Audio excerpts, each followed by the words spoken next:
இன்னைக்கு நம்ம பார்க்க போறது மர்மெய்ட் அப்படின்ற மூவி பிரைம்ல அவைலபிளா இருக்கு. ஒரு வித்தியாசமான மான்ஸ்டர் மர்மெய்ட மையமா வச்சு அமைக்கப்பட்ட ஒரு த்ரில்லர். கதைன்னு பார்த்தீங்கன்னா, நம்ம ஹீரோ ஒரு ரொம்ப லோவான ஒரு லைஃப் வாழ்ந்துட்டு இருக்காரு. பர்சனல் லைஃப், ப்ரொஃபஷனல் லைஃப் எதுவுமே உருப்படியா இல்ல. இது பத்தாததுக்கு போதைக்கெல்லாம் அடிக்ட் ஆகியிருக்கக்கூடிய ஒரு நபரா இருக்காரு. இப்படிப்பட்ட சூழ்நிலையில இவர் ஒரு இன்ஜர்டான மர்மெய்ட பார்க்குறாரு. அதை எடுத்துட்டு போய் இன்ஃபேக்ட் ட்ரீட் பண்ணலாம் அப்படின்ற மாதிரி ட்ரை பண்றாரு. ஆனா அந்த மர்மெய்ட் ஒரு டேஞ்சரஸான மர்மெய்டா இருக்கு. என்ன வேணா பண்ணலாம் அப்படின்ற மாதிரியான ஒரு சூழ்நிலை இருக்கு. ஸோ இதுக்கப்புறம் ஹீரோக்கும் மர்மெய்டுக்கும் என்ன மாதிரியான பாண்ட் பில்ட் ஆகுது, அந்த மர்மெய்டுக்கு என்ன மாதிரியான ஆபத்துகள் அந்த மர்மெய்ட்னால என்னென்ன ஆபத்துகள் வருது, டுவர்ட்ஸ் தி எண்ட் என்ன ஆகுது அப்படின்ற மாதிரி நிறைய விஷயங்கள் சொல்லக்கூடிய ஒரு படம் தான் இந்த படம்.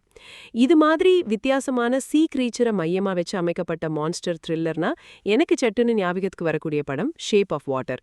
ஒரு சூப்பரான மான்ஸ்டர் த்ரில்லர்னே சொல்லுவேன். அந்த மாதிரியான ஒரு ஃப்ளோல தான் இந்த படத்தையும் எடுக்கணும்னு ட்ரை பண்ணியிருக்காங்க. அதுக்கேற்ற மாதிரி வித்தியாசமான ஒரு சீ கிரீச்சரை அந்த மர்மெய்டை டிசைன் பண்ணியிருப்பாங்க. பொதுவா மர்மெய்ட்னா ரொம்ப அழகான ஒரு கிரீச்சர் அப்படின்ற மாதிரி காட்டியிருப்பாங்க. இதுல ஒரு விகாரமான மர்மெய்டை டிசைன் பண்ணியிருப்பாங்க. ஸோ அது வரைக்கும் ஓகே. பட் அந்த மர்மெய்ட்னால என்ன ஆபத்து வரப்போகுது அப்படின்ற ஒரு விஷயம் இருக்குல்ல, அந்த ஆபத்துகளை இவங்க காட்சிப்படுத்திய விதம் அப்படின்றதே ரொம்ப ரொம்ப ஆர்டினரியா இருந்துச்சு. அது மட்டும் இல்லாம இந்த மர்மெய்டுக்கு என்ன நடக்க போகுதோ அப்படின்ற மாதிரி பெருசா பதட்டம் அப்படின்றதெல்லாம் ஏற்படவே இல்லை.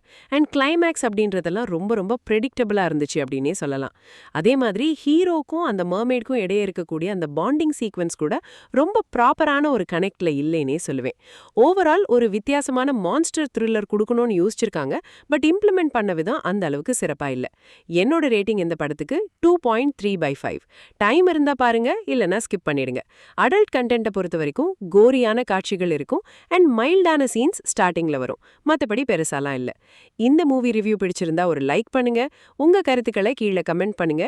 இன்னும் movie studio film channel subscribe பண்ணலையா? உடனே சப்ஸ்கிரைப் பண்ணுங்க. அடுத்த ரிவ்யூவில் சந்திப்போம்.